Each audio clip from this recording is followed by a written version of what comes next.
Higit 200,000 pisong halaga ng mga substandard na produkto sa Iligan kinumpiska ng DTI. Iba't ibang grupo nakiisa sa pagdiriwang ng International Human Rights Day sa Baguio City at PNP Pampanga humihingi naman ng dagdag na tauhan upang bantayan ang seguridad ng mga botante sa nalalapit na halalan. Yan at iba pang balitang probinsya mula kay Jeric Mojica. Sa Pampanga, puspusan na ang ginagawang paghahanda ng PNP Pampanga para sa seguridad ng nalalapit na ang 2013 midterm election. Ayon kay Police Superintendent Arwin Pagkalinawan, Provincial Director ng PNP Pampanga, sa ngayon ay kulang na kulang ang mga pulis para pangalagaan ang seguridad ng mga botante sa darating na halalan. Nako, kulang talaga yung pagka sinasabi mo pagka midterm election, pagka election, syempre magpo-focus kami sa gunman eh.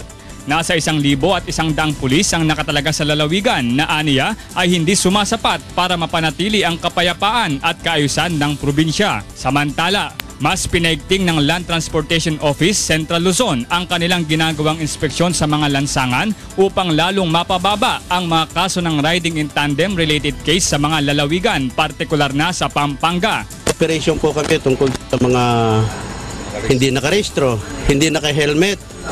Yun po yung pangunahin na kuwan po ng Land Transportation ngayon. Kapag napag-alaman na walang lisensya ang motorista o hindi nakarehistro ang minamanehong motorsiklo, ay kukumpiskahin ang plaka nito. Sa Tarlac, tinatayang umaabot ng hanggang 800 unit ng dugo ang kinakailangan ng lalawigan ng Tarlac buwan-buwan. Subalit dahil sa malaking kakulangan ng supply nito, hinikayat ng Philippine Red Cross ang mga kabataang may edad 18 hanggang 25 na maging isang aktibong blood donor. Naisip po natin yung age bracket na 18 to 25 kasi they are the rich souls of blood, safe blood. Target ng PRC Tarlac na makahikayat ng hindi bababa sa 30,000 aktibong miyembro ng Pledge 25 upang makasigurong magkakaroon ng sapat na supply sa lalawigan. Sa Baguio City, nagpahayag ng mga hinaing sa lansangan ng iba't ibang grupo bilang pagdiriwang ng International Human Rights Day.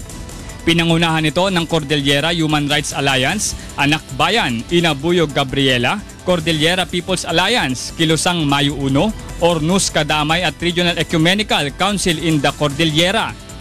Layo ng pagtitipong ito ang madagdagan ng kaalaman ng mga tao ukol sa kalagayan ng karapatang pantao sa Pilipinas. Gusto natin mag-increase ng awareness sa larger population ng ating human rights situation ay maraming issue na dapat bigyan tuon.